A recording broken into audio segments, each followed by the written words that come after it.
Cloud.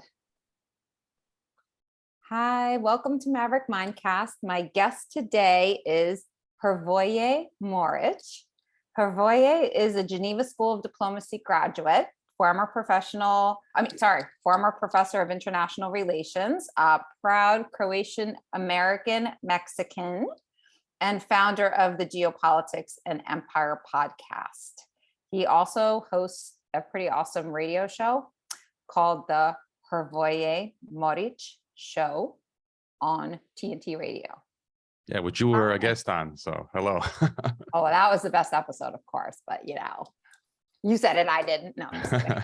How you doing, Hrvoje? Welcome. It's hot here in Mexico, but life is good. What can I tell you? It's very hot here in Florida, so maybe we could duke it out because it is like boiling here. It's 90, I think, but it feels like it's like 200. Global warming, right?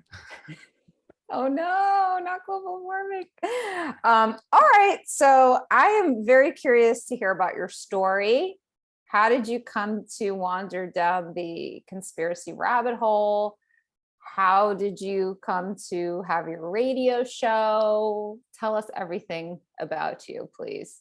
I'm still wondering about that myself, but I guess I was just raised as a nomad. So we moved a lot of times as a kid and between different cultures. And I think that's one advantage, being able to, how would you say, move seamlessly through different cultures. Having more of a multicultural background, I think allows you to see things that maybe some people who are just stuck in one culture, right, don't see, like in a bubble. So you kind of can you elaborate on that a little bit? Like, where were you born? And then yeah, I was born in the U.S., but from Croatian immigrant parents, and so I was Croatian American from the get-go. And then I went off to live. I lived in, of course, I lived in Croatia and the U.S., and then later Mongolia. With Peace Corps, I taught English, and then Switzerland. Wow. Did my graduate studies in Switzerland, and then where else did I live? And then I came to Mexico, and then I went off to Kazakhstan for a few years to teach, and then I came back now to Mexico. So basically, living in all of these different cultures, but it was in the 2000s basically how I went down the rabbit hole, and I don't know. Everyone's got their starting point. I've mentioned before that for me it was kind of like the Bible. I was raised Catholic, but then I read the Bible, and then I realized it had nothing to do with the Catholic Church. So I just became like a non-denominational Christian. And then, prophecy was the thing, and all of these prophecies predicting the future, and then you're seeing them happen. And then I kind of went down with 9/11, right? Alex Jones, InfoWars, 9/11. You kind of realize 9/11 was an inside job. And then from there, branching out to a whole range of sources, everywhere from Michel Chossudovsky's global research out in Canada, VoltaireNet, Thierry Meyssan, who I had him on recently on my podcast, and then reading G. Edward Griffin's book, The Creature from Jekyll Island, and the Federal Reserve and the IMF and the World Bank and how the economy functions, and then just finding all of these different. Yeah, and then reading Ron Paul and then Peter Schiff, and then just going all down these rabbit holes on all these different subjects. 9/11. Reading Daniela Ganser, who talks about NATO's Operation Gladius, Stay Behind networks. And then finding all of these great sources and books, and just learning all about everything: 9/11, the economy, the fraud of global warming. Right. I talked to a couple times to Lord Christopher Monckton, who speaks out on the fraud of climate change. And so, yeah, that was in the 2000s. And then I just kind of decided to leave America in the 2000s, just kind of permanently expatriate and just go out into the world. And so here I am out in the world somewhere. And what brought you to Mexico? Well, I got a job. I offered a job in 2010 when I graduated from Geneva, and I thought, Mexico. I mean, who doesn't like Mexico? It's warm, sunny. I've never been. Spanish. You want to learn Spanish. The food is great. The climate is good, and so I thought, why not? And I came down here, and I just ended up staying. And then, as I was teaching political science, international relations, and history, I kind of started up the podcast Geopolitics Empire, and so it was kind of an outgrowth that came out of the classroom, basically, like an experiment in the classroom. So, and tell us more about that. Yeah, because it's hard to find people. I don't know if people can relate. Like in your daily life, it's hard to find people who are interested in this stuff. I mean, maybe it's easier now because maybe more people I think are waking up. I was just having yesterday a conversation with two people, let's say two normies in Mexico, and one of them was saying, all of the conspiracies are coming true. This was someone who like 2 years ago was masked up and everything, and they're telling me yesterday like all the conspiracies are coming true. And I ran into someone else at the supermarket, and I think they used to brush off the stuff that I was talking about, but now they're like, you're banned from PayPal, like I can't find you on Google in the search engine. Like that adds credibility. They're like, man, this is crazy. Then what you're saying must be true. And so yeah, basically I decided to use the classroom to bring in virtually through Skype a lot of experts. My original channel was Dissident Thinker. It's still on YouTube, and there you can see I've talked to John Perkins, the economic hitman, Dr. Paul Craig Roberts, Ray McGovern, CIA officer who briefed 7 presidents, James Bamford, who wrote books on the NSA, the late Michael J. Murphy, who produced What in the World Are They Spraying? That was the geoengineering documentary financed by J. Edward Griffin. He passed away some years ago. And then who else was? I interviewed Dr. Robert Pastor, the father of the North American Union. And I think I did the last interview with him. That was December 2013, and he passed in January of 2014 from cancer. And I met him in person because he visited the campus where I worked here in Mexico, and he was promoting North American Union.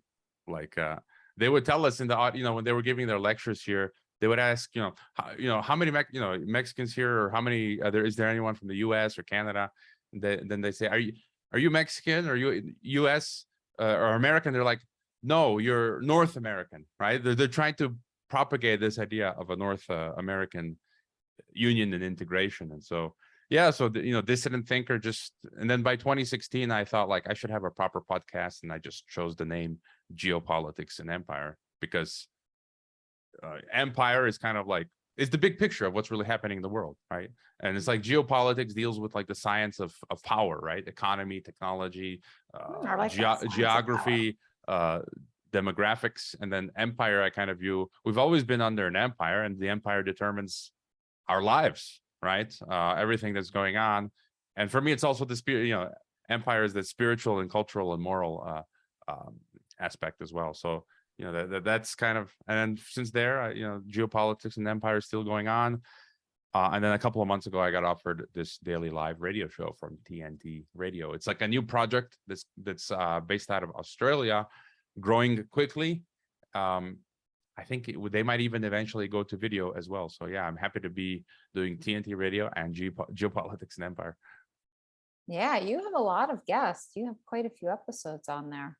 Well, it's 3 hours a day, so that's 15 guests a week. So just TNT alone. Plus, I try to do one, 2, or 3 Geopolitics and Empire guests a week as well. So I'll have to pick your brain about how you're getting all these people. It's pretty crazy. I find that to be the most challenging part of this. Definitely is. That's the most challenging part. Yeah.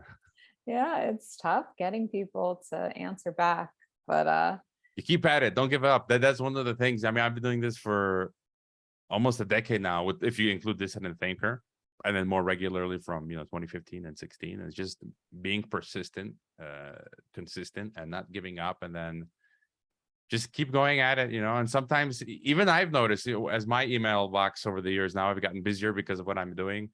Sometimes you just forget, or your email ends up in a spam, and you just got to try with the guest second or third time, and Yeah, I was not, because I have a Proton Mail account, and actually Richard Willett said to me, I would start using Gmail because your stuff is ending up in my spam, and I never would have known that. I had a listener mention that to me. My own Geopolitics and Empire.com server, which I use email as well. It's going into people who use Gmail. It's going into their spam.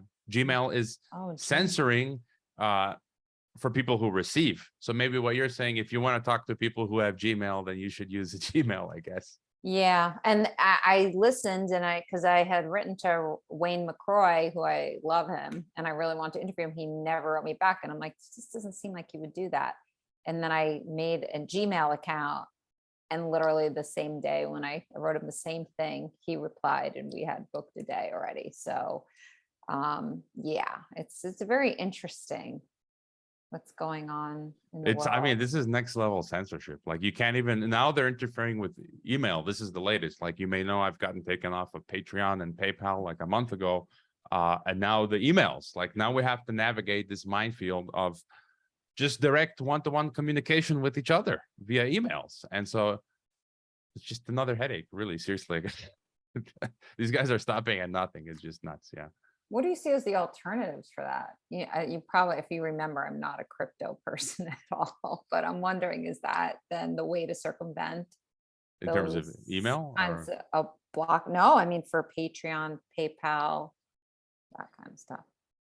well, you've got still Subscribestar is a great alternative for Patreon. So Subscribestar doesn't censor. People are using that. I use that. I mean, there are still many payment processors that one can use beyond PayPal. I mean, you've got Stripe and I mean, there are many other payment processors. So, but Yeah, I'm I mean, that's the fearing. thing about the internet. That's good. You can always find something, then something else will pop up, and then, okay. But pretty soon, though, I'm afraid that they might be clamping down on, because these payment processors use like Visa or MasterCard, right? Those are the choke points globally. And so if Visa and MasterCard blacklist you, then you're kind of screwed. So I fear the near future we will be getting to such a scenario. So Well, it only gets as bad as we allow it to as a collective. And unfortunately, I don't feel that we have grasped that yet. We're like, what are they going to do to us next? What are they going to decide for us next? And it's like, it's fine. Right before this interview, I was thinking about it, and I'm like, gosh, if I could summarize like kind of where we are today and encapsulate it into one thing, it would be 15 days. 15 days. It was like the minute we conceded to 15 days, everything was off the table. And now everything has just been warp speeded into this, like, what is going on? Where are we, world? I don't know what it's like in Mexico, but it just seems like that was the tipping point, unfortunately. yeah, I'd agree with you. It's as much as we'll allow, but my point is where it seems the majority are allowing this, and so that's the problem. Exactly. No, exactly. So it's really, as you say, it's I don't know where things will go, because it depends on, I guess, a portion of this population. If they will decide, there's a portion of us that are saying no, but there's this greater portion that is allowing it, and thanks to them, things are moving through. Because nothing's happening to them right now. That's the thing. Like, your line hasn't been crossed yet. So you're like, doesn't bother me. Like, I was not canceled with PayPal, but I heard about what they were doing, and I canceled my PayPal account. Because I'm like, why would I want to transact with a company that's being so fascist? Like, I don't want to do that.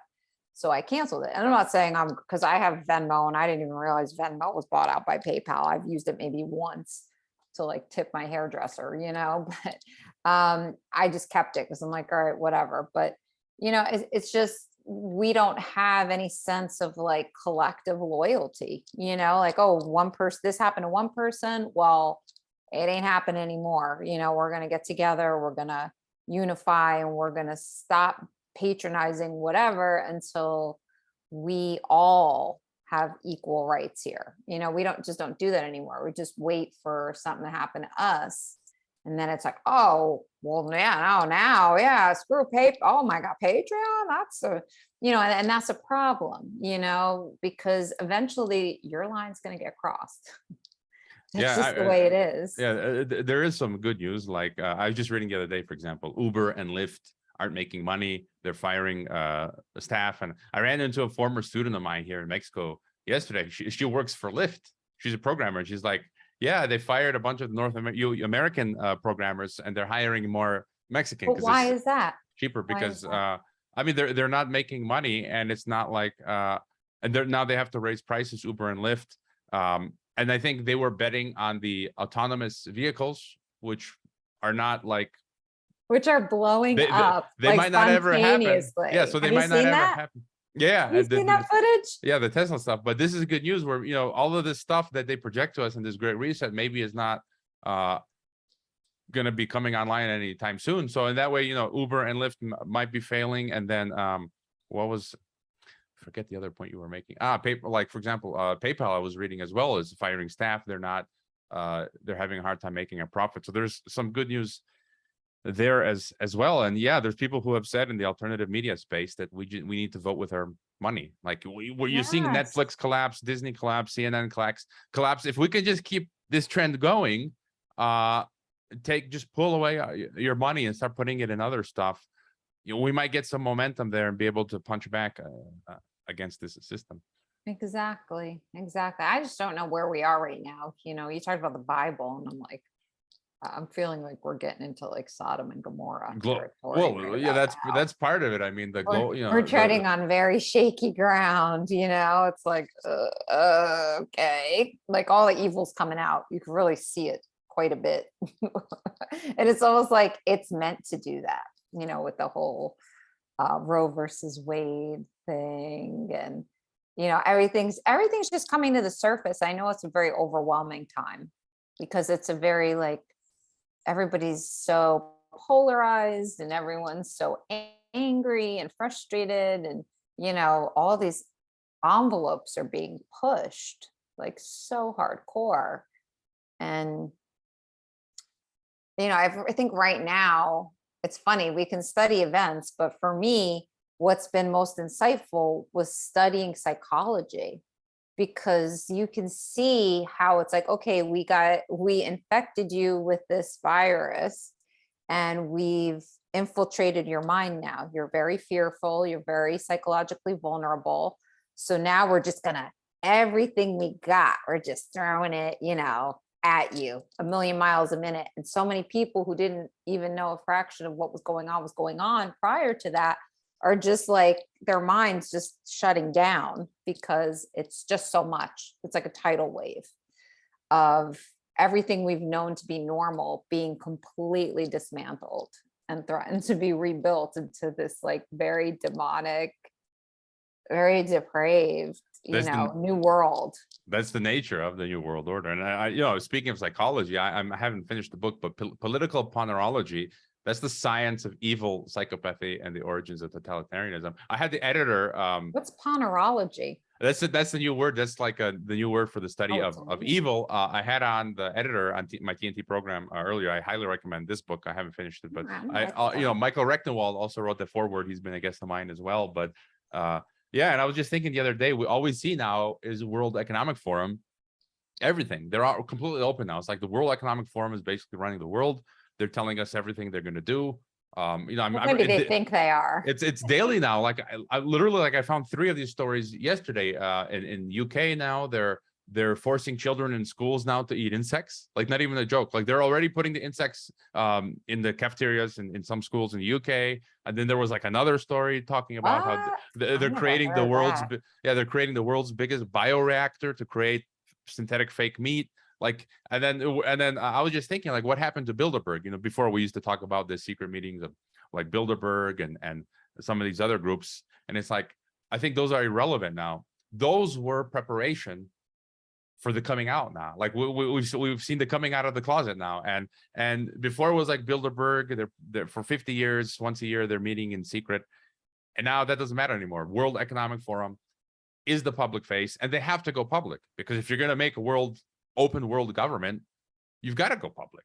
And so we're in that process of it going public, it coming online, and then we're seeing all this stuff, as you said, Netflix talking about praising Satan, and that rapper, I forget his name, actually having intercourse with Nas X. we're actually having intercourse with the devil. 666 CERN opening ceremonies. All these ceremonies. So that there's that on that cultural level, and then and the governmental level, they're building world government. Just yesterday, the minister of one of the guys from Lithuania was saying we should get rid of the UN Security Council and create the G7 Democratic Security Council. Again, they're trying to create these new mechanisms of a world state. So kick out China and Russia. These guys don't agree with us.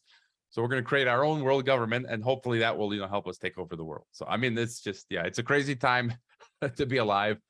It's terrifying, but at the other time, you always used to think, well, myself as a Christian, like, it would have been cool to live in the, first when Jesus was around, and you would have been martyred. You would have been literally as a Christian been put on, killed, crucified.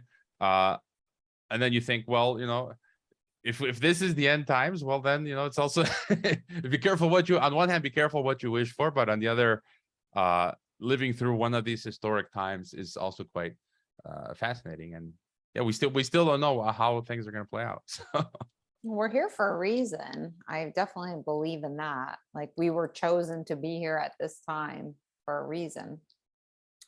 But yeah, I just feel like we need to just dumb this down. We got to stop getting mired in the details of all the events and just take a step back and say, there's how many billion of us? If we can keep it that way and stop obeying these insane pharma companies' protocols, and there's maybe a few thousand of them. I mean, it's the truth. So it's like, who has a better odds here? It's just they understand so well, as they should, if their goal is to hijack billions of people's minds and their livelihood and their freedom. You have to understand the only way to do that is through the mind. Yeah, and they've got their as well. I mean, that's an important point, but they've also got their hands on the levers on the infrastructure of power, right? The financial, the military, and there's a book about that. I've got it behind me somewhere. I haven't read it. I think it's called. It deals with the psychology of the British Empire, and it goes to what you were just saying, how just a few thousand British, officers, we're talking about 1800s, like India, were able to control such a mass of population in India. So it's exactly what you were saying. Like, there were so many Indians. How was it that such a small percentage of British were able to do what they did in the end?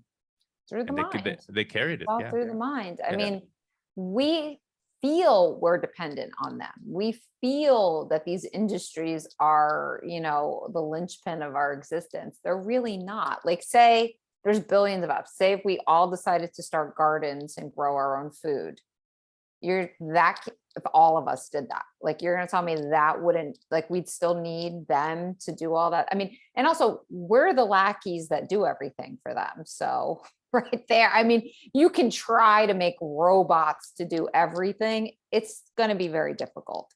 So, even military, like, who's military? Military is everyday people. Military is not like, they don't send their own kids to fight. They don't send their own kids to do this kind of stuff. Their kids live off our money, like the royal family and stuff. So every time, there's what's that song? I love that song by The Police, Wrapped Around Your Finger. And then he says at the one point where he says, I'll turn your face to alabaster when you find your servant is your master. That's all it is, because they wouldn't be trying to censor us. They wouldn't be trying to control us. They wouldn't be so obsessed with us if we didn't have more power than them. I mean, it's right there. Most people who don't fear other people or look at them as just beneath them and not even worthy of their attention don't pay attention to the person, I wanted to read a great quote, but before getting to the quote, that goes back to what we were saying earlier, and just using this example. There's two people. So I interviewed my friend out in Netherlands, Rico Brouwer, who does the Podcars podcast.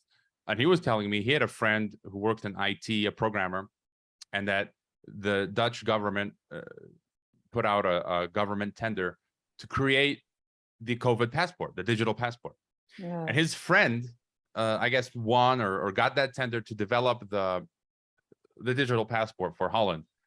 And they were doing a great job, but then later he realized what it was, and he quit. He said, I can't participate in this. So that's a great example of what you're saying. That's what we need. We have to say, I'm out. I'm not doing this. And then I know someone who works for one of these, who works with one of these big tech companies. I don't know if it's with a bank or whatnot, but basically he said himself that, yeah, what we're doing is making ourselves obsolete, and the job that he's working on is pushing forward this digital currency stuff. So he's like, yeah, but you know, he needs a job, and he doesn't really care. And he's like, yeah, in 10 years, probably everyone's going to be saying what you're saying now, that, you know, we're creating the CBDC and it's going to be a social credit system, but, you know, whatever. And if he has children, I mean, you're like your children are going to have to live with this. You know, there's people like one of my dream guests would be Catherine Austin Fitts. And she was in that position where she was in the Bush administration. They literally were telling her, oh, well, like we're pulling out of the United States. Like that's over. And there was like trillions of dollars unaccounted for. You know, they already said everything's moving to China. That's where we're going. You know, the United States isn't going to be a world power anymore. And she basically became a whistleblower, you know, and now she makes sense of all the things that seem crazy right now. And that's one thing I do love about the conspiracy world, because you have different people to make sense of different aspects of what's going on. You know, you have your like James Corbett, your Catherine Austin Fitts, who you'd probably trust them to like balance your checkbook and do your fine. Like you trust them. They just have that way about them. They're like so like credible, but calm, not sensational. You know, they have tons of experience. They're very clearly very intelligent to explain the more complex, maybe socioeconomic or, you know, social aspects of what's going on. And then you have, I gotta get it in here. Then you have like your David Ikes, who are like super conspiracy theorists, but everything he's been saying or your Alex Jones folks, you know, who are kind of a little bit more entertaining in their delivery, but everything they've been saying for 28 years, I think Alex Jones, 30 years, David Icke, you know, has come true. I mean, except for some things, but the overarching where the world was moving, it's coming true. So, you know, and then you have like people who can really like, I would still say Catherine Austin Fitts is one of those people who can dissect a lot of like what went on during the riots, the socioeconomic, you know, the land grabs, the smart cities, all that stuff. So it is this, that's why I think it truly is a rabbit hole. Like once you go down, you just can't, you're finding so many different things, and every day you just find out more and more and more of what's going on, and you're able to make sense of things. So what concerns you the most of what's going on in the world? You seem very like you're very on the pulse of like world events and things like that. Well, I mean, when you're interviewing 15 plus guests a week, you have to be. But I would just add on your previous comments. I think it's important. The approach that we have to take is not categorizing yourself. And so I'm a conservative Christian, but I talk to of course everyone. And I get people in, you know, my comments saying, like, for example, I interviewed recently this Professor William I. Robinson from California. He's a socialist. But he wrote 2 great books, The Global Police State and The Global Civil War. And he really breaks down this global police state system. And in his view, it's this, you know, and there's really something to what he's saying. Like his analysis, you know, maybe I won't agree fully with his solution, let's say, of socialism or whatever, communism, but I haven't seen anyone break down the way he has, how it's this, you know, he calls it the transnational capitalist class, whatever. It's this moneyed global, you know, globalists, in other words, and they're trying to create this global system, erase the middle class, and then create using technology. He talks about in his new book how they're creating the 4th industrial revolution technologies as a way to repress rebellion from below, as we're seeing now. And so, yeah, why wouldn't I talk to him? And some people in the comments of the video said, oh, you know, he believes he thinks that it leaked, you know, the COVID leak from the lab. Fine. You know, maybe you and I believe this was all planned and intentional. He doesn't believe that. That's not any reason for me to discount, you know, his analysis. And it's like he gets like, you know, this huge piece that maybe I didn't see. I get this other piece that he refuses to accept. and it's just like we put them all together. Like you say, David Icke, I'll listen to his police state stuff, but you know, maybe yeah. And it's just like with everyone. Or Alex Jones, for example, you know, like there's great stuff that he you know does, and then there are a portion that I'll just discard. I'll discard that piece, but then keep the rest of the stuff, you know. And so with that, and that's how it goes with everyone. And then my thing with what I'm worried about most, I say it all the time on my TNT program and Geopolitics Empire, is this social credit system. You know, if it's a war, you know, hopefully you can get out of the country. I think the nuclear war scenario and the whole the nuclear winter thing that would be like kind of global and end all of humanity, I think that's a bit exaggerated. I'm not really fearful of the nuclear war aspect. I don't think it's this, I mean, of course it's bad, but I don't think it's like it would be necessarily the end of humanity. You know, I think maybe we could come back from a nuclear war better than, you know, some people project. But it's the social credit system for me, because I can't really see any other threat. You know, if the economy collapses, you can survive somehow. Again, if there's a war, if you can get out of Dodge, but this digital technocracy is going global. How are you going to get out of it? Every nation is bringing online this algorithm ghetto, this social credit system. And once that is in place, how do you escape? Because they've captured all the nodes of your daily life. The government institutions, where you need to get all of your driver's license and IDs, they've got those. And then the banks, you know, and the big box retailers, and then, you know, schools and hospitals. So they've captured most of the choke points for what is required for, you know, function in daily society. And then once they got that, how do you then live in the daily society if they can turn off your ability to participate? Like if I can't have a driver's license, you know, they shut that off. You know, we're in a cashless society. It's like in China now. You just have they just turn everything off. So you can't get a driver's license, you can't drive a car, you can't travel, you can't work, you can't buy food. And that's the biggest threat I see coming. And like some of us are already experiencing. Like I got my Patreon canned, my PayPal, Spotify started deleting episodes. Like all I'm doing is having conversations online. Have I done anything extremist or terrorist? I'm just having conversations, just talking. Now just talking is grounds for turning you off. And so, but that just shows how threatened they feel. You know what I mean? Like if it was just talking,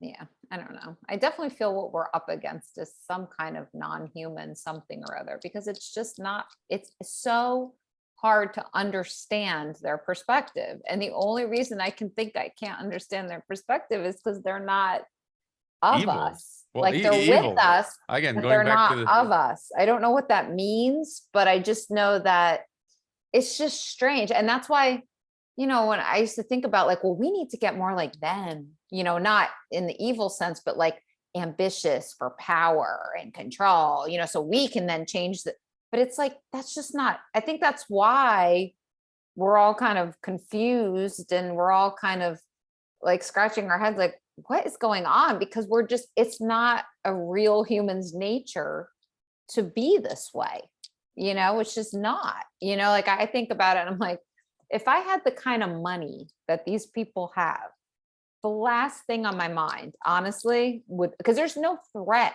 to their empires. Like prior to 2020, I think we were all fine with monopolies and the cartel, which is the Fed, and, you know, whatever. We just want to live our lives, right? We just want to have our families, be happy, you know, have some money to be able to take a few trips. Or, you know, most humans, that is what they aspire to. They don't want, they're not like, oh, I want to control everyone. I want to know everyone's single solitary move. I don't want them driving. I don't want them talking to each other. I don't want them showing their face. I want them putting a mask on. Like, you know, it's just, it's so anti-human, everything about it. I mean, Bill Gates blocking out the sun. How, we can't live as humans anyway. We cannot live without the sun. The whole climate change, CO2, they're the gas vampires, of life. you know? It's like the gas. No, that's dangerous. We're going to try to suck out like 90% of the gas that allows us to breathe and live. Like, I just, like, everything about it is so anti-human. And they seem to really have a very strong contempt for humans and humanity. We're contagions. We shouldn't be reproducing. If we're reproducing, it should be in a test tube. It's just every single thing about it is anti-human. And they seem to hate humans. So if you're human, why would you hate humans to this extent? I mean, sometimes I myself am like, oh my God, like, with the human race. But it's just everything about us they can't stand. They just seem to like hate everything that makes a human. They're like, all right, we need to just get rid of all this, get it, and then we'll be good. It's like, well, no, we'll be dead. So maybe that's what good means to you. I don't know. Yeah, It's just like deductive reasoning. It doesn't make any sense. yeah. If you think about it that way, I mean, blocking out the sun, which is essential for life, getting rid of food and eating bugs, and taking out CO2, which is basically what we need for oxygen, and all this is like they want to blow up the world. It's like collective global suicide, like that Pearl Jam song, right? It's a mass worldwide suicide. But I would kind of agree. Well, I would say that all of 100% of humanity, from a Christian perspective, we're sinners. So we have the capacity. We are all evil, and we have that capacity. But I would go again. I like what this book fleshes out, that check that out. There's a concentrated portion of humanity that is especially like psychopaths, and these are the ones that go. This is special concentrated section of humanity, and they're the ones kind of drawn to the power structures that carry this out. And as you said, that I believe that there is a real entity, Lucifer, Satan, going around, him and his minions, demons and fallen angels, behind a lot of this stuff, which explains this, as you said, this insane evil, right? This evil, and I don't think that's talked about a lot. I think there's a portion of the population that doesn't want to believe in evil, that they think man is good by nature. And then if you kind of think that way, then you kind of poo-poo or dismiss evil. Like you don't really believe in but that kind of, that's a stumbling block. I think that sets us back a bit if we don't have enough people realizing, the nature of evil. And it's a real serious thing. Like, it's not just people randomly committing these acts. No, there's this real evil. It's so diabolical. Look what it's doing.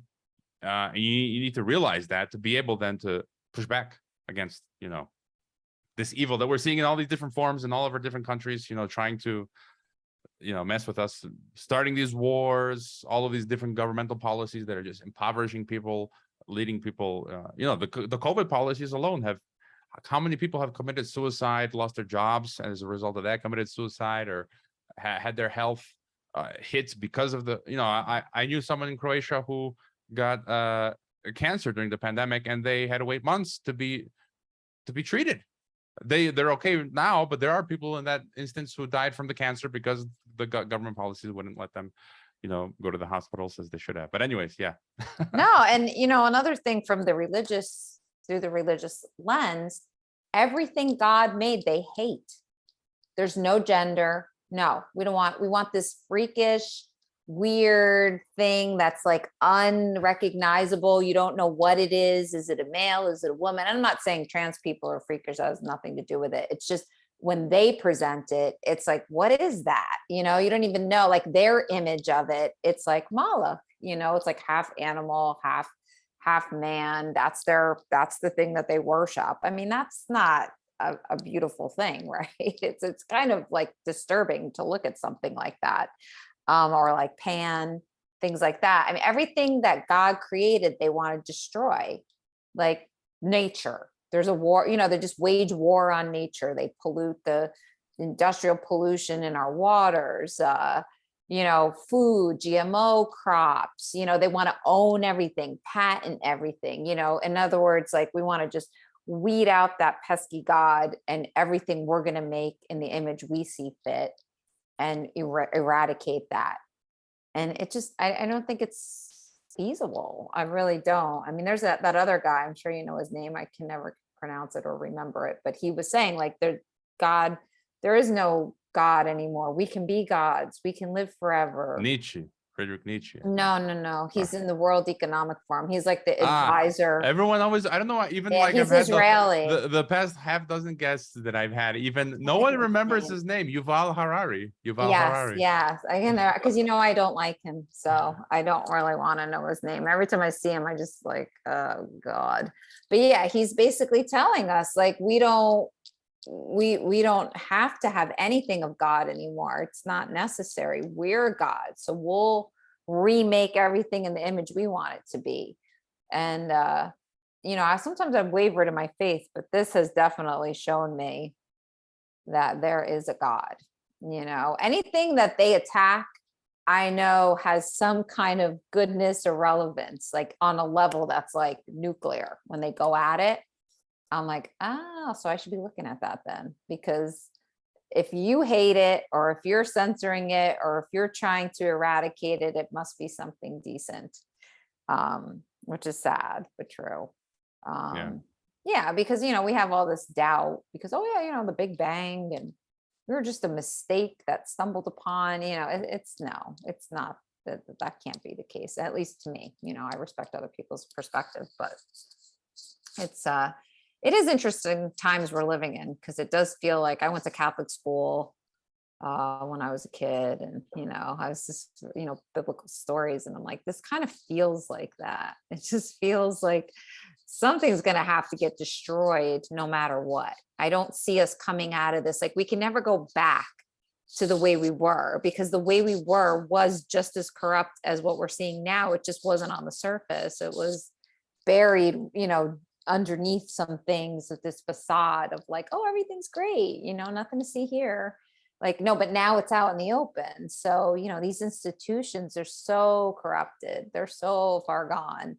Can we get back to the point where we could just be like, oh, well, let's fix this? I don't know if I feel like, no, we've kind of gotten to the point where things have to get like start over again, rebuilt, in order to find any sense of morality or like any kind of spiritual compass there. Because I just feel like we've drifted so far away, and that's why we're here right now. It's kind of like that reckoning is coming, because it's like, whoa. Like Dr. Zelenko, he said, I loved what he said when he said, it's not that God didn't destroy when Sodom and Gomorrah, he didn't destroy the city because people sinned. People sinned all the time. The difference was sin became encoded into law. It became the norm. It became, if you're not sinful, and if you're not, then you're bad. And that's when you just said, all right, enough. I got to just take all this out and start over again. So, some people don't believe that. I get that too, but it seems plausible to me, because I feel like we are getting to that point. Yeah, I think we're getting the reckoning ball, and the reckoning in whatever form it looks like. Global wars. I mean, I think we're going to have another world war. I just don't see how we won't. That's just history. That's basic history. I mean, there's always war. Peace is the anomaly. So we're going to have bigger wars, more wars, and we're seeing now social unrest, things collapsing. I mean, look at Sri Lanka. And other places. So the economic systems collapsing. And as a result, you're getting the social unrest. And then as a result, the civil institutions are going to fracture, as you're saying. And I want to read that quote from Alan Stevo. He was a guest on my podcast. He writes for LouRockwell.com, very pro-freedom minded guy, but he writes daily a brief newsletter. And it goes to what we were saying earlier. He says, eschew those who would calm you down. Deny an ear to those who would challenge your savagery. Yes, the savagery. Your savagery is what your beliefs demand. Your principles deserve no less than your complete victory on their behalf. Extremists, they denounce you as, for having beliefs. Give such talk no mind. Can't you be more moderate? They demand. Pay such nonsense no heed. Recognize it for the fork-tongued venom it is. Compromise is a slow death to your values. Compromise is no virtue in the face of principles. So he's basically getting at what we were saying earlier, where all these people like around you say, Can't you just be normal? Stop with this conspiracy nonsense, and it's like, no, you gotta push back against those people and fight the good fight. And as I mentioned earlier, more people are like, yeah, my neighbor's like, conspiracies are coming true. And it's like, that's part of the process of pushing back. But yeah, as you said, I think there's no getting out of it. We're going to go through 1930s again, World War III type scenario. As you saw, I speak to 15 plus guests a week. A number of them, big names, wealthy people, they've all bugged out. I talked to David Devine of Adapt 2030. He's got a big, massive channel. He's bugged out on his farm somewhere in the US. Bill Holter, another analyst, wealthy investor, he's bugged out. Mark Faber out in Thailand, the famous, he's bugged out. So many people are just last week I talked to 2 Canadians who fled the COVID 1984 in Canada. They're already bugged out here in Mexico. And it's just like, the smart people realize the situation, that the reckoning is coming, and you need to prepare. You also need to keep resisting. I mean, I guess those are my 2 things, like make preparations, brace for impact, but still, keep resisting. Don't just like go to the, you run for the hills. And I mean, I don't know, maybe at some point, some people are doing that, but we still need to keep fighting back. I agree. And know who you are. Like, I'm like, know who you are. Because when you know who you are, no one can take that from you. And that's where I feel they're trying to do all the time. Like, you're bad.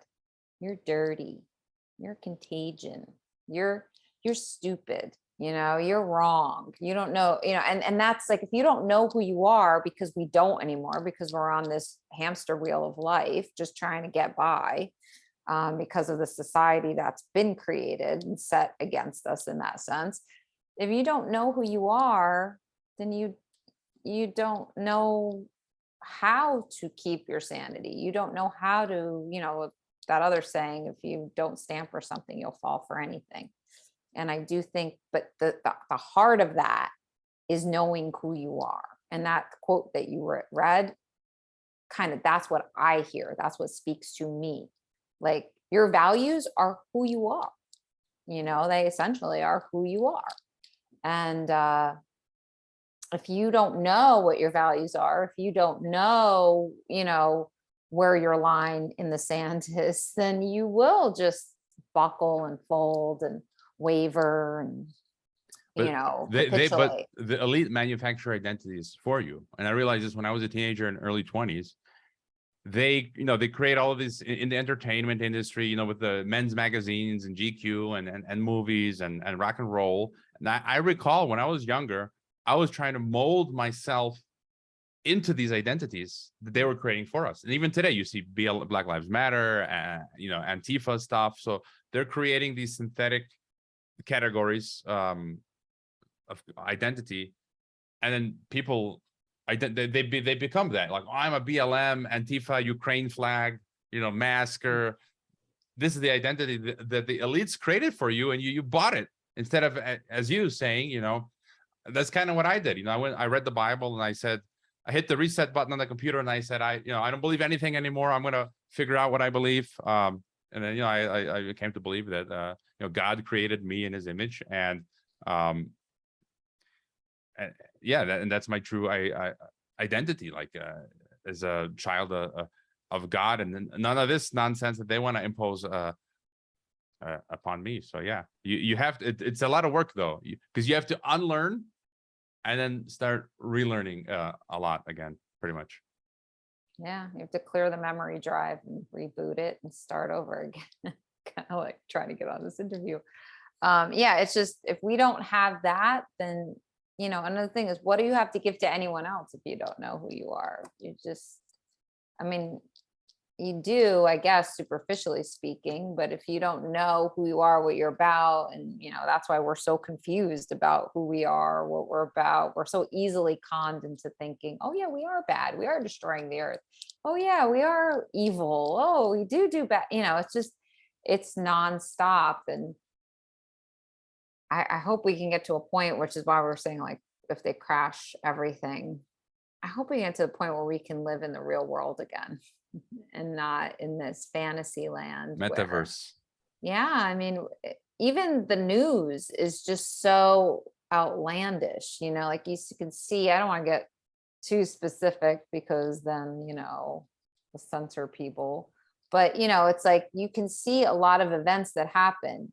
And that's another thing about these people, these whatever entities they are that control the world. It's like they're not very creative. They do the same thing over and over again. They're like, okay, that playbook worked once. Let's do it 10 more works. times. We fall for it. So it's very like not intelligent at all, in my opinion. It's like, okay, every time there's a shooting, it's the same formula. It's one crazy guy, usually a white guy, not always, but usually, who like hates everyone, lived on the fringe, and then always takes their own life or loses their life after the fact of everything. Like, I don't know. That seems odd to me that every single time the person never lives.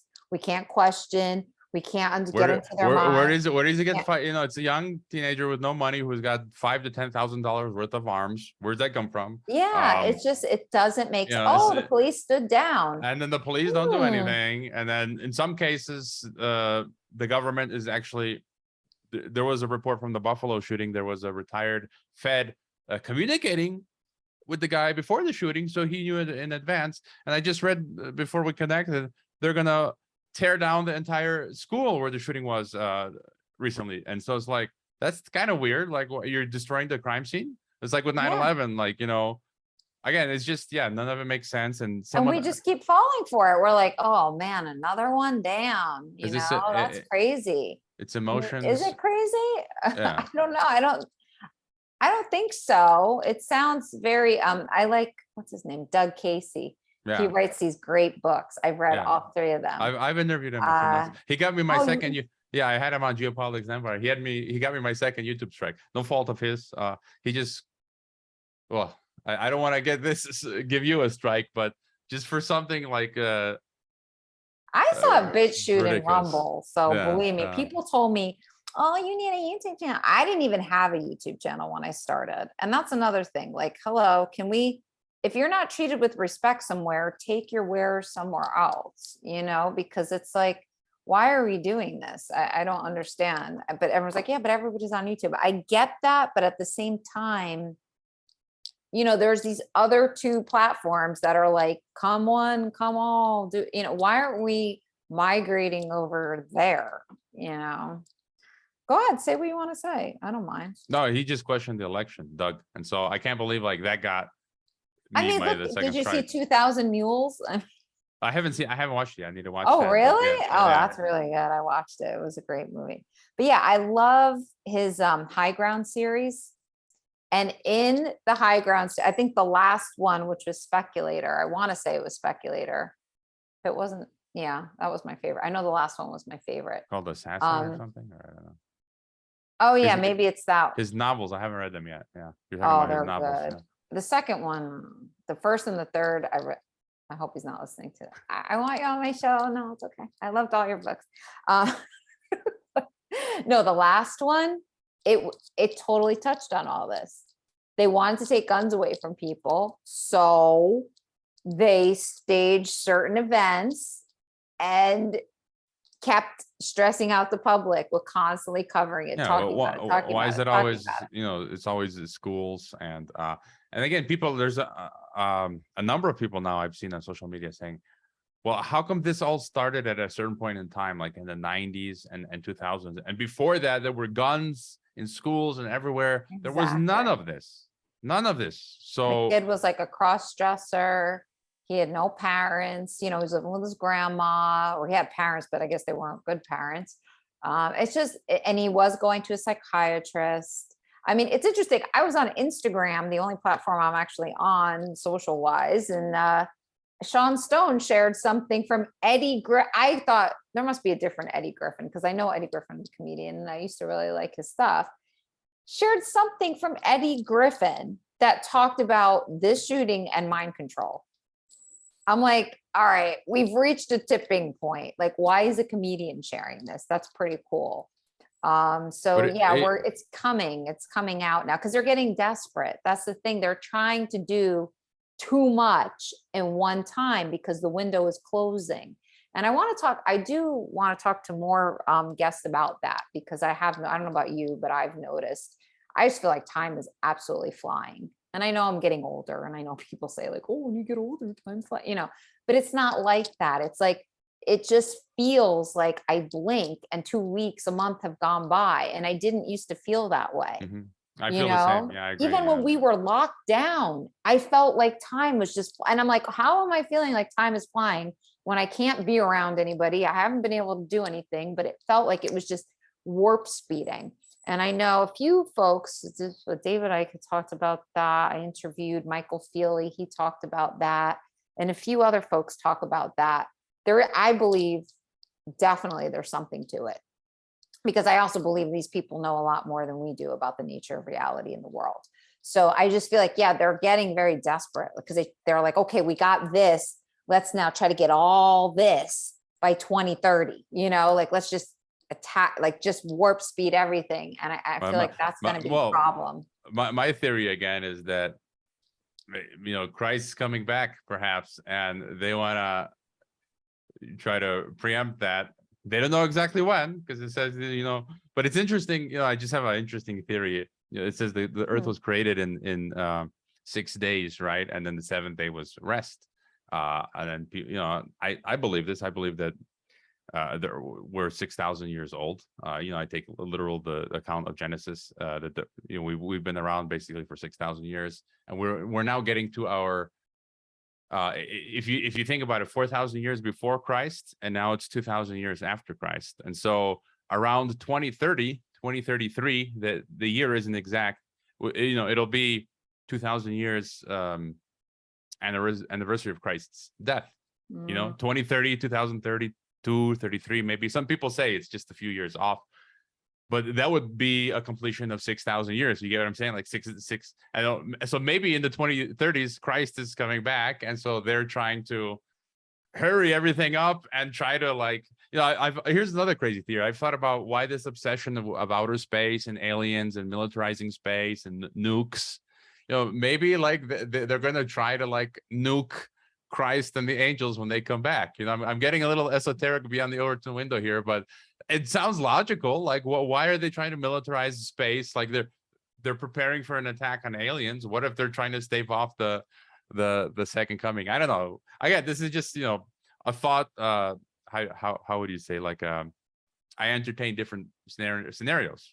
So it's not we can't discount anything. I feel like at this point. Yeah, I really do. I think everything's on the table as far as possibilities. I think it's Dr. Joyce Pugh. She has interesting work. I've seen her get interviewed on the Glitch in the Code podcast, and she talks about an antichrist. I don't know. I don't know about all that, but I am curious. Like some people have thrown around Prince William as being. Yeah. I mean, I think there will be one eventually, but I mean that game how does of that trying factor in? Like, when they say antichrist, is that supposed to be maybe what you're talking? That's what made me think of this, because maybe what you're saying about Christ returning. So instead of the real Christ, the counterfeit one. Right before that, there would be a counterfeit Christ, and I've talked about this before. Look, I've attended Lucis Trust meeting in Geneva. This originally founded as a Lucifer publishing company. They're part of the United Nations, and they believe that Lucifer is an inversion. They believe that Lucifer is the Christ, is the Messiah, and that Lucifer is the Christ to the Christians, the Mahdi to the Muslims, because the Muslims expect a return also of and then other religions. They call it the Maitreya. I don't know exactly what religion that is, or they say it's so this Lucifer figure is the Messiah for all religions, and that they're preparing for his return. So you've got this real NGO that's part of the UN that's talking about this stuff, and they're preparing. They had a newsletter last week or two talking about the World Economic Forum and saying we need to meditate and send seeds of energy and love to Davos, to the World Economic Forum, and hope that they have success, that, you know, that they achieve their goals. Like, it's in their newsletter. Literally, they're saying this stuff, that we hope the Great Reset basically succeeds. And yeah, so we have these people preparing for this. And yeah, I think this Antichrist would be kind of a figure that would come on the scene that would be like, oh, I'm going to try to help solve all of these problems. And then maybe he does initially, and then later, like, the mask comes off, and then he just terrorizes all of the people who, you know, refuse to bow down to him. I don't know. So Who would be your guess for that?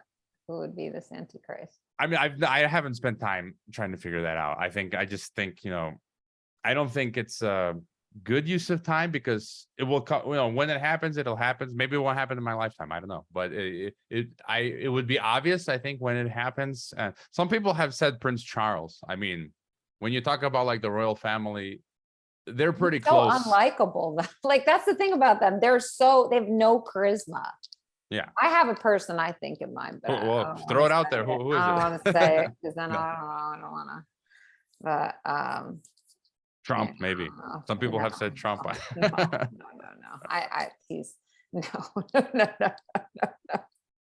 Close though. Close guess of who I think name starts with an O. Oh, actually, that's not true. A B. A BO. Yeah. But that would be my guess. But then again, I don't even think It might be some he's such AI an creature. asset anyway that I don't even think. It might Maybe be it's Elon Musk. Yeah. No, yeah, yeah, maybe that's a possibility. Maybe it's some AI software, you know, that comes, because they say they want us to be ruled by AI and algocracy, basically have the AI Skynet, basically getting rid of politicians, and you would basically have software running the And government. that's what's so crazy about all this. It's like nobody looks at the long game on this stuff. Like all the traitors, all the treasonous traitors who literally threw their people under the bus, who took oaths to protect their people as politicians and government officials. Like, at what point do you think your gold at the end of the rainbow, your pot of gold, is going to come in? Like, you're just being used for a specific end. The minute you're done, like literally you're done. You're not going to get some reward to be put out to pasture. You're Saddam Hussein. Look, Saddam Hussein did what these guys wanted. At some point, you know, he wanted to do something else. They hanged him. And, you know, countless, I can't think right off the bat, but, you know, countless of these types who were working with the empire. And then all of a sudden they wanted to change, you know, JFK. He did a 180. Yeah. They took him out. You know, he eventually, you know, was promoting the Vietnam War. He came from the elite. It's an elite family, but he decided to do a 180. He grew a conscience, and then bam, he's taken out. And so there's this theory as well that what we're witnessing now with the whole COVID-19 84, that we're going to see, you know, people are naturally rebelling against all of this stuff now, and that we might see, I mean, governments have lost their, how would you say, trust. No one believes them anymore. And so that's what William Robinson was saying as well. So we might see this mass rebellion where we get all these people taken out. You know, all of the Jacinda Ardern's, that Justin Trudeau's, and all of these people, as you say, might lose their positions. But if you're thinking, as you say, the elites are thinking long term, that's actually what they want, to destroy faith in government, so then they can say, oh, you know what? We should have AI and software that's neutral, and objective running everything. And people were like, yeah, that's not a bad idea, actually. So. Oh, the world sucks. Put on your metaverse goggles and it'll all go away. You know, it's like, I know all this stuff is intentional, but it just angers me that the people who are contributing to it happening at such a rapid pace, the minions, they have no power. They're just being told what to do and they're doing it. Mm-hmm. But it's like, the end game is the same for you as it is for us. You just don't know it yet. They haven't told you. They're just like, oh yeah, we'll give you tons of money. Oh yeah, no, your family won't have to do that. Like, your family will be safe from that. You'll be one of us. Like, no, you won't. Because even other countries who collude with, you know, leaders of countries that they want to infiltrate have no respect for traitors. They don't. They're like, well, if somebody came off, if you'll destroy your own country and your own people for a little bit of pocket change, and some status, if just because I came over to you and said, propositioned you. What if somebody makes a better offer? You're going to go that way and you're going to screw me over, So it's like, these people have no respect for you. They're just using you until they need you. And then you'll be just as insignificant to them as we are. And I wish more people would understand that, because they wouldn't contribute so much to this kind of thing. I do feel there are a few good politicians out there in Very few. America. Very, I very really few. like Marjorie Taylor Greene. I mean, she really speaks out and she's not afraid to speak up for the American people. Rand Paul. I like Thomas Massey. He's been really good, Rand Paul, lately too. He recently He's really been he coming even out just of he himself. called it out. He just like a day or two ago said that Fox. where he talked about world government. He said Mhm. Davos is they're trying to create a world government. He literally said that. So Yeah, and he said, like, this isn't going to happen. Like, we're not going to do this. And of course, I love my governor, Ron DeSantis. I think he's a great guy, and he tries. He doesn't always succeed, but he tries. So there's a few out there who are still like normal people that went into this to like make a difference or to just let people be people. I don't even know if they had these lofty goals. They were just like, I want to keep things good. Like, people can afford housing, people can spend time with their families, people can, just be free. Like, I think we need those kind of people at this point. Like, enough with the lofty goals. Let's just stick to, can we get to a place where we don't have to always be on that wheel all the time, that treadmill?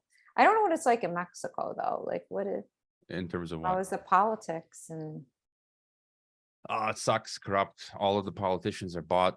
They suck, either bought by narcos or the U.S. empire or corporations there and was transnationals resistance or with all this COVID stuff, right? or by globalists. No, what? Really? I thought there was a Like lot of- the governors, the mayors and the governors went along for the large part. Like my governor, he's a total globalist. You can see we are a resilient city. Resilient cities get, it's all like documented. It's not some theory. Like it's I can show you the documents. It's resilient cities are financed by the Rockefeller Foundation.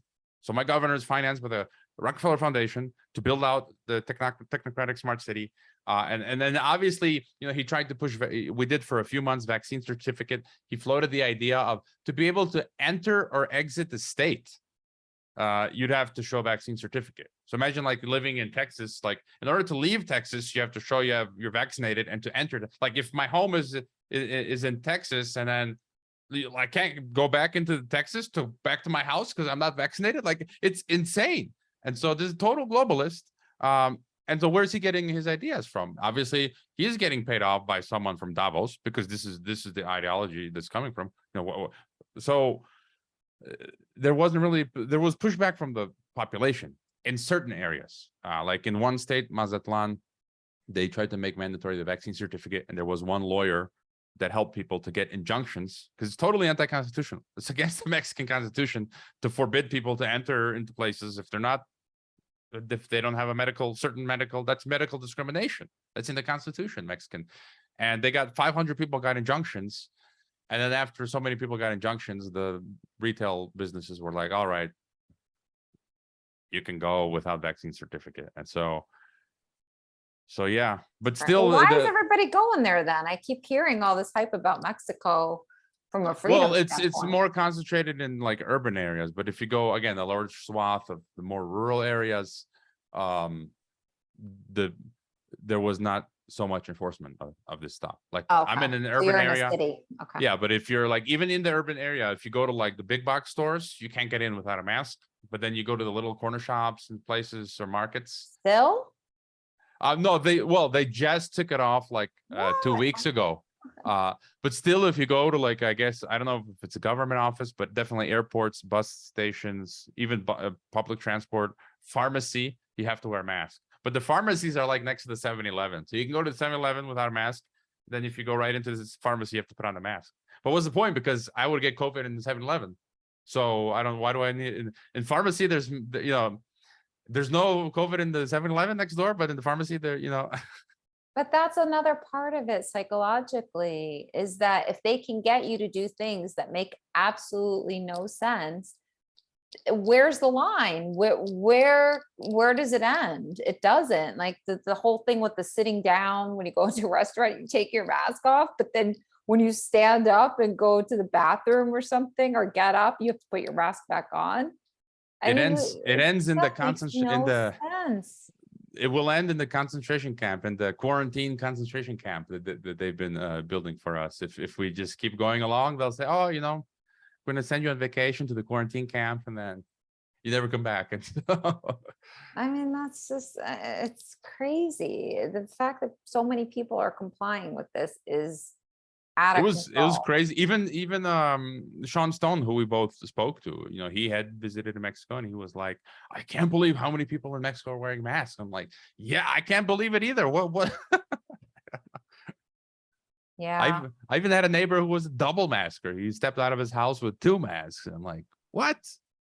But how do you think other people, this is the thing, like you see all these people without masks on and they're not dying.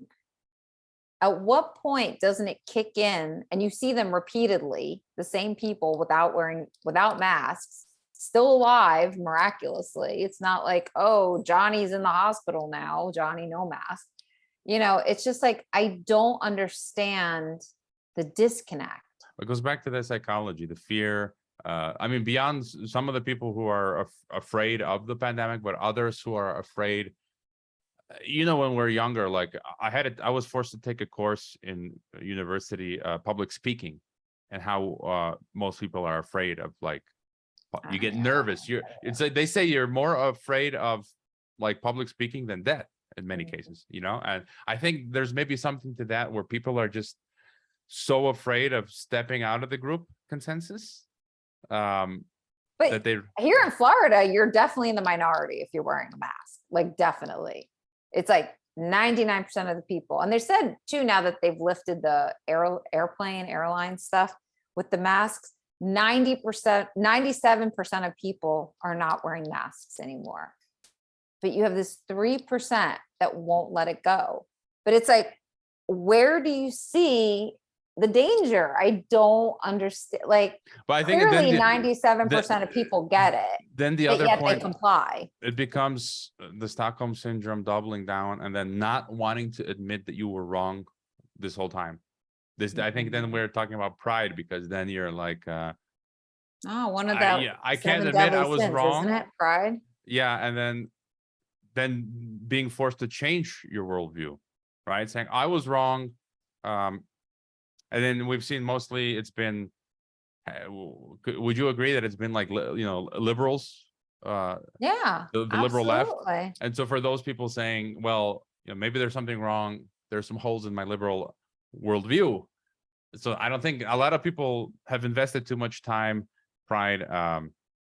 Yeah, but it's also the health implications of wearing a mask, much less too, in the scorching heat as well. It's just like, I don't understand that. Like, I don't understand, like, no, I'd rather actually like make myself ill to keep my point going. Like, it's like a very self-destructive type of mindset. I don't understand it. Yeah, I guess it's just the mind is so powerful that it can override reality and what's actually going on. I mean, I used to speak at school board meetings all the time because they kept trying to threaten to go back to masks. And we had a whole line of maskers and then a whole line of us. And I just like remember we were kind of like feuding because we're waiting to get inside. And it was just so bizarre. Like, they would say weird things like, well, before you go outside, you put your shoes on, don't you? And I'm like, yeah. Some people don't. I've known people. Yeah, but that was the point with the mask. Well, like, I'm saying, like, there's people who. Okay, like, what does that? And then they couldn't like follow up on it. They couldn't like tell me. I'm like, yeah, what is that? Will you protect your feet? I'm like, okay, so where are we going with this? Like, I don't even understand. I could go out barefoot. It's not a big deal. No, I've known people who walk barefoot. They don't never wear shoes. Like, literally everywhere they go, outside in public places, on the airport, traveling, they never wear shoes. And then the bottom of their foot gets a callus, like not black, but it gets a callus, so it strengthens, and so they're able like to walk. Frodo feet. Yeah, basically. And so yeah, there's people. What do you tell those people? You know, I mean, you don't have to wear shoes. So I mean, it's just in the sense of how that makes sense in the context of masks. And then I honestly said to them, I go, I have a question for you. I go, we've been doing this for what, a year now? At the time, it was like a year. I go, none of us, all these people have been wearing masks. How are we still alive? And you could just see the eyes, of course, because you can't see them out. They all had masks on. They were like, ugh, and just like turned away. And I'm like, yeah, because you can't answer that question, can you? Like, you can't answer that question. You have nothing to come back on. You know, and they really think they're saving lives, they're protecting lives. I mean, it was sad because I even saw a woman like full-blown pregnant. It's like, you're depriving your baby of, and she was a doctor. I'm like, you're depriving your baby of oxygen. That's really sad. You're the only link they have to that oxygen. And you're like staunchly defending this. Yeah, another book I got it behind me is called that talks a bit to this. They thought they were free, and it's a guy who in the 1950s interviews like a dozen average Germans to understand how they went along with the Nazi regime. And it's all throughout history. None of this is new. I think it's just the same thing. And he talks he talks to average, professors, teachers, bakers, butchers, and they were not people who I think were like zealously Nazis. They just went along, they on paper they became members, probably of the party, and they just said we didn't have time to look into this, or we looked the other way, or the group pressure was too intense, or the benefits were nice, the prestige, and no one would really stop to examine this. And even if they did find something was maybe wrong, the group pressure was too much for them to, like what I said earlier, to be able to say no, like be the one person to say no and take the consequences of losing your job, being ostracized or whatever. Even today in COVID, I know one person from my former employment in Kazakhstan who was happy to lose their job to maintain their bodily autonomy. And one person here in my previous school in Mexico, the one person who said, I'm not getting injected, I don't care if I'm fired, and they were fired. And so how many people have the courage to stand up in that level? I mean, that goes back, that's what it comes down to as well. Being able to be brave and courageous. This is one of the key solutions. I talked to a former Royal Canadian Mounted Police whose job was on TNT program like 2 weeks ago. He protected the prime minister for like 8 years as a sniper and, special police. He quit 6 months ago because they were forcing the jab on him. He's like, I'm not having it. I quit this job protecting the prime minister.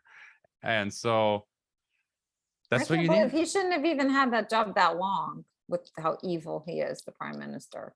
But that's I think they all were. Yeah. Well, what are you gonna do? That's the thing. When your line gets crossed, then you're like, oh, wait a second, like what's going on here? So that's, we got to get out of this mentality. And I think it just goes back to the same thing. Who are you? Know who you are, know your values. That's part of your values. Bodily autonomy, that's a must. Stand for your values. If you bodily autonomy for all, that's a must. And that's just choice. That's not saying I'm demanding no one else can get, jabbed or wear a mask. If you want to do that, I'm going to laugh at you when you wear a mask, but you're free to do it. You have the choice. And that's what we're missing here. And that's where those whole Nazi, everything started to be absolute. Everything was absolute. It's the same, like these Star Wars movies, all this stuff. How did all this tyranny start? Oh, you're with me or you're against me. That's it. That's when the turning point comes, when there's no gray anymore. Everything's just black and white. You're bad or you're good. Either if you do this, you're good. If you do that, you're bad. If you think this, you're good. If you think that, you're bad. That's where we enter a dangerous, dangerous point in society where our minds turn off that quickly that we're just like, okay, that's good, that bad. Okay, I go about my day and I evaluate everything like that. I mean, that's not what we're put here to do. Whatever the Disinformation Governance Board says is true.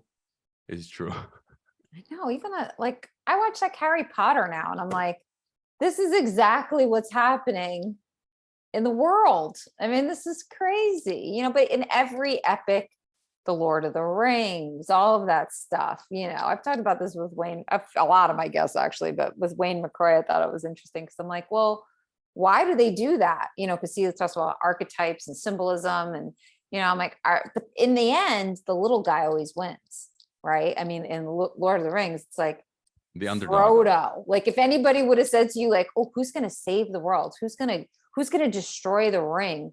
Who would ever step up and be like, oh, well, that Bigfoot, furry-footed little gnome that lives in the Shire, that's the person that's going to do it. No, you think like, oh, the guy who's set to be king, or the whatever mercenary guy or the elf guy. So why do they always put that in there? I don't know. If it's just to make us our brain shut off and be like, yeah, but good always conquers over evil, so we don't have to do anything. I don't know, but I almost feel like it's a self-fulfilling prophecy. It's in the Bible, it's in all our stories. It's always like, look at Harry Potter, a little kid who lived with glasses, broken glasses, lived under a cupboard, who was treated like crap, no parents, orphan, considered to be an outcast, and he like saves humanity from essentially the Satanists of Hogwarts. C.S. Lewis was a Christian, and Tolkien, I think from what I understand, Lord of the Rings was basically his version of the Bible, taking all of the principles from there. And I guess, Frodo, or who, I don't know the details. Was it Gandalf or Frodo, like the Jesus figure? And I mean, that's interesting. I never thought of if it you that read the way. Bible, though, like Yeah, God, because he died. He died in the pit when the and he devil comes, took him down. yeah, he comes back, And he's then reborn, and he's like, I'm Gandalf the White now. but the point is, Gandalf like, the yeah, Grey. and then God, God is the highest I never think about power, that. but then he's born into Earth at the lowest status, and then through Jesus's death, he conquers sin and death and hell, and so in that sense, he's like this underdog, right? He's the whole, the Roman army, they kill him, they crucify him, but ultimately he wins. That's how he wins, and I see that connection to like Frodo, this weak, seemingly weak man Yeah. or figure, is actually, people don't get it. He's actually the ones that that wins at the end. This underdog kind of story, and so. Well, because he knows who he is, who he is as a person. He's like, I am a hobbit. I have my family, my community. I know who I am. And his little sidekick, Sam, always brings him back when when the ring starts to enchant him and make him evil. His friend always brings him back, always tells him, no, this is who you are. This is who you are. And his friend couldn't be more ordinary either. I mean, he was just like the most ordinary guy in the world who was not intelligent, seemingly like book smart, just like kind of just a very unassuming character. He brings But he him was back loyal, and he to had a lot of integrity. and he brings him back to the second breakfast too. Yeah. Yeah. So it's just like, it's funny how all these stories work. And I feel like there's a reason for it. I'm sorry, there cannot be. I'm not like, oh, we're gonna get through this because the Lord of the Rings tells us so. And that's not like that. But I mean, if we can believe fiction, why can't we believe that, real life, that we have the ability to overcome this? We don't need fancy equipment. We don't need technology. We don't need weapons. We don't need any of that stuff. We just need to have say no. an inherent sense of strength in ourselves that if we could just awaken it again, I feel like we could get back to basics again and we could overcome this, but hopefully we can get there. Because if you believe it in fiction, why can't we just apply that stuff to reality? Yeah, it's simple. Very simple. Just don't comply. Just say no to tyranny. And it starts with the face mask. It starts with the hand gel, and it starts with, anything else that they throw at us. I mean, it starts with not paying a bribe to the policeman, or, anywhere you see you're egged on to participate in injustice in the workplace or in your neighborhood, just don't comply. And so, yeah.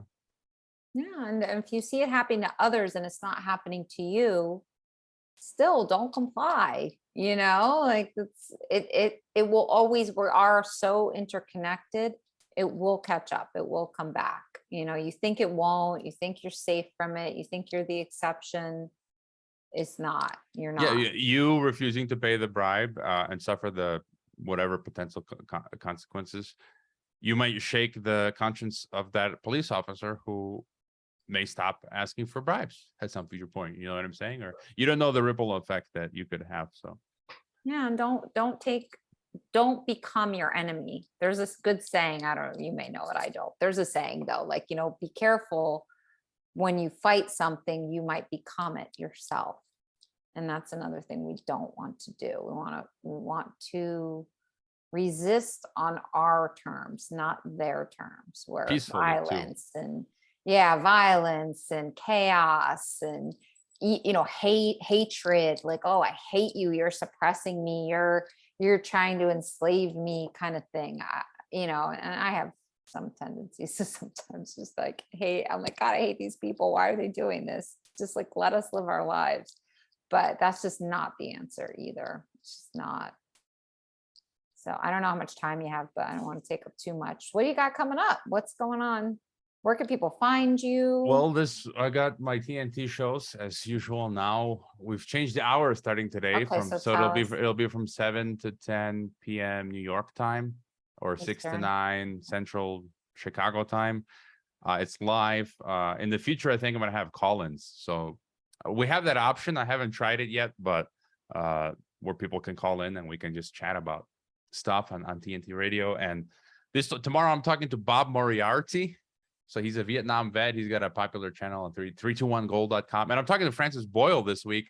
I just found out his book. InfoWars a lot. Yeah, he published his book last month on COVID tyranny, and he mentions me. I'm in it. So pretty cool. Oh my God. Because awesome. you said he's on InfoWars a lot. I mean, I just want to make the point that he did the first interview with me, and that's what he talks about in the book. And that's so cool. Alex Jones and InfoWars have said, oh, we did the first with Francis Boyle, and he's corrected them a few times to say, no, it was on Geopolitics Empire. And so I'll be chatting with him this week, and I've always got people in the pipeline, trying to find good guests. So I've got a couple of good guests booked for the future. And so what days? Just like say it again, say everything, days, the time. Well, no, I mean, the podcast comes out when I have the time to upload it. So no specific day for those, but just geopoliticsandempire.com. Yeah, I'll put the link. Is the website that from there you can find everything else and sign up to the email list. You just get the notification for every new podcast. And I'm active on my Telegram channel. I'm getting close to, I think, 9,000 subscribers on the Telegram. So amazing. You'll find Geopolitics and Empire in the search in Telegram. Yeah, that's pretty much where I'm at. TNT and Geopolitics and Empire. TNT radio.live as well. So. And what days are your shows? The TNT shows every day, Monday to Friday, oh, wow. 6 to 9 p.m. Central. And then the podcast is pre-recorded and I upload it, when I get time. Some weeks it's one guest, some weeks it's 2 or 3 a week, so. And what book are you reading right now? The one you just showed? Well, Political Ponerology. And what did I get in the mail?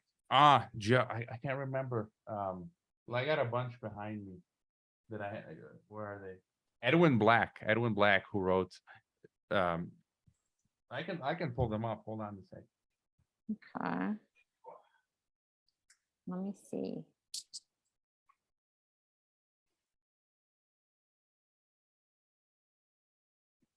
Oh, I got a stack here. It's the coming. What is it? The Coming of Neo-Feudalism: A Warning to the Global Middle Class. Basically, has to do with the Great Reset, but it's a academic who looks at it from the academic perspective, and it basically shows how, for a long time, they've been trying to wipe out the middle class. And the Italian philosopher, where are we now? Short book. He talks about the biosecurity states and Freemasonry and British imperialism, builders of empire. How are you reading all these books at the same time? No. I mean, they're lined up. I do one after the other. The Age of Surveillance Capitalism. This is a must, Shoshana Zuboff. And I think people really need to go back to Edwin Black, I interviewed him, IBM and the Holocaust. And Ooh. this is the one, like, War Against the Weak, Eugenics in America's Campaign to Create a Master Race. So a lot of people don't know that the eugenicists, were the American ones, were the ones behind Hitler, and is the same Project people. Paperclip. Yeah, but they were the ones, the first gas chamber was in America, not in Nazi Germany. And they were the ones who ideologically and financially supported Hitler. And it's the same people doing COVID today. It's the same people from a century ago, same families, same corporate interests that are the ones doing this now. I mean, he even mentions how there was a governor in like Connecticut in the 1930s who was a eugenicist and who had planned to exterminate undesirable Americans and send them to a camp in the Ozarks and have them exterminated. Like, this is America 1930s. And he lost re-election. So he was not able to pass these laws to exterminate, Americans, unfit Americans. So this has all come back again, a century later, here we are. And so. Okay, and now I want to do a book club with you, a live cast book club with Hrvoje, and we can have people chiming in. We need a book club about this stuff. Let's do it. I'm gonna proposition you on that one. Yeah, people ask me for my book list. Like I don't Yeah, have but it'd time. be cool to have a book club, like once a month or something. Assign a book, talk about it. Think about it. And speaking of books, Robert Kennedy, I just found I've got his book here. I haven't even read that yet. Fauci? I think I you have can that see it, one. right? It's right there. But apparently he's publishing a new book coming out in October on how the US health agencies work together with the Chinese military to cover up the whole Wuhan thing. And I think that's a really interesting angle. So maybe like he's getting close to, we did see the collaboration between the American health establishment and Big Pharma with the Chinese. It's like no one's really, that's the thing we need, that nugget we need to crack. How were the Chinese and the Americans working together? Because we had at the event 201, you had Chinese CDC, CIA, American CIA, and American CDC there together. And at the monkeypox simulation from last year, we didn't talk about that, but they simulated in March 2021, monkeypox coming out May 2022, and you had InQtel, the CIA, and Bill Gates and Wellcome Trust, and I think there was a Chinese representative there as well. So look forward to Robert Kennedy's. You cannot make this stuff up with the monkeypox. No, you can't make this stuff up. It's just so. I saw a great meme about the monkeypox, where it was like even the monkeys don't believe this shit, and they're like, it's just a great meme. It's so. I think they're laughing at us. Like if you believe this stuff at this point, you really are like a yeah. Then you're monkey. you're really not worthy. You're really a monkey, seriously. Seriously, like then you're just not. I think that's even insulting to monkeys, to be honest. Yeah. Can you see that? That's the visual for that meme. I haven't seen that. Even the monkeys can see through this bullshit, and they're on their phones. That's a good meme, yeah. And then one other thing, to be honest, speaking of what you were saying about that governor in Connecticut, I just saw clips of, I don't know when this happened, but Ted Ross from the WHO, World Health Organization, saying that these vaccines are killing children and maybe we should stop giving them to children and start giving them more to elderly people. I don't know if you've seen that or not. No, but we have to be careful. There was also that clip of this guy, the Greek head of Pfizer or something, where apparently he said that we need to depopulate 50%. That wasn't true though. That wasn't true. That was a clip that somebody edited. I don't doubt that that this is what they're trying to do, but that clip was edited, so we can't go around, I saw it on InfoWars, actually. Yeah, and I can't believe that Alex Jones would show, you got to do some due diligence or say later, oh, we made a mistake. Like, even though that this is what we think is their ideology, you can't go around showing fake clips of them. I don't agree with that at all. So, but what Tedros, I think what they do is they try to bet on all horses. They say, oh, take the vaccines, and then later they'll say, oh, so they can, like, when something goes wrong in the future, they can show these clips of them saying, oh, you see, we said that you weren't supposed to take the vaccines. When the Ministry of Truth will delete the videos that say, with them saying, take the vaccines, and it will say, no, look, he was saying we shouldn't take the vaccines. Oh, He's not guilty. God. You get what I'm saying? Like, So 1980, what is it? There was a quote from 1984 where it was like, there was no past, there was no future, there was just the present. Like, look, he was gonna make it. well, YouTube just took down that video from 8 years ago of Victoria Nuland, basically the audio clip of her admitting that they took over Ukraine in a coup. Apparently they put it back again, but all of the comments were erased. So yeah, it's Ministry of Truth. So yeah. That is bananas. Oh my God. So book club. Anywho, thank you. No pun intended on that one. Thank you so much. When are you gonna get Alex Jones on your show? I did send him Oh, you did? an Yeah, I email, figured. but I guess I don't know. What about Owen Schroyer? Maybe you can go Owen. I like Owen a lot, actually. I think he's awesome. Maybe. Yeah. I tried to get David Knight, who they fired. Yeah, I'm a fan I of know David him. Knight, but didn't get an email from him. Really? No? Okay. But keep He's trying. great. I like him a lot. Yeah. Who's your who's your dream guest that you haven't? I don't really yet? have. Yeah. I mean, this is one thing where maybe some people in the independent media have like these dream people, but I'm just kind of the person where I'm a respecter of no. I mean, having gone through diplomacy and being around diplomats who want you to kiss their butt, wealthy people. And I don't really care whether you're wealthy or rich or you're poor. Like for me, every person is the same. Yeah. But that's kind of my it's approach. just like the question, if there was one person you could have dinner with, like it's just that kind of question. I mean, there's just I there's so many cool people. There's not like just one. There's just so many that are great. So it's like, how do you pick one? And I had, like, for example, I've already met some of these people, like, Daniel Estulin, the guy who wrote Bilderberg. I hung out with him for a day here in Mexico. At G. Edward, a lot of people don't know, G. Edward Griffin of Creature from Jekyll Island. He took me out to dinner in LA 10 years ago. He took me out to dinner because I was a volunteer on his website, like in the 2000s. I just happened to be going to California, and I wanted to meet with his assistant, just to hang out. And then Ed's like, hey, let me take him out to lunch just as thanks for volunteering. And like, so I got to meet some of these people. I've hung out with Nomi Prince. She former Wall Street banker, because she gave a talk at the university. I organized a talk for her here, and so I've met some of these people. So it's already like awesome. Look at you. Okay. So hashtag goals for me. So nice to talk to you. Thanks for coming on. Much appreciated. Best of luck for Maverick Mindcast. I'm telling people to subscribe to you on Rumble and YouTube and wherever else. And I'm always of this idea that the rising tide lifts all boats. Like, we should all be absolutely working together honestly and helping each other out without any sneaky stuff between podcasters, and honestly trying to help everyone win-win. The Chinese, if we take the Chinese win-win strategy, where so I hope Maverick Mindcast grows.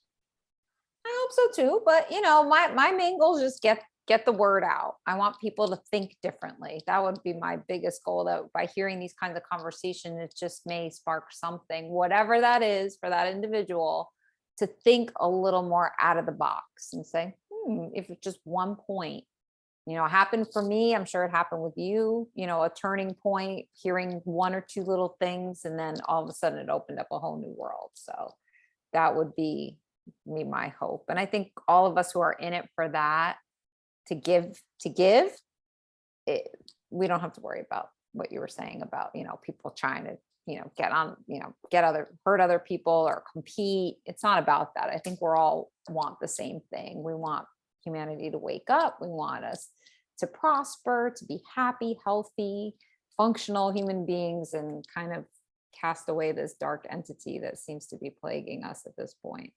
Yeah, we want what is it? Peace, love, and rock and roll, or I forget that.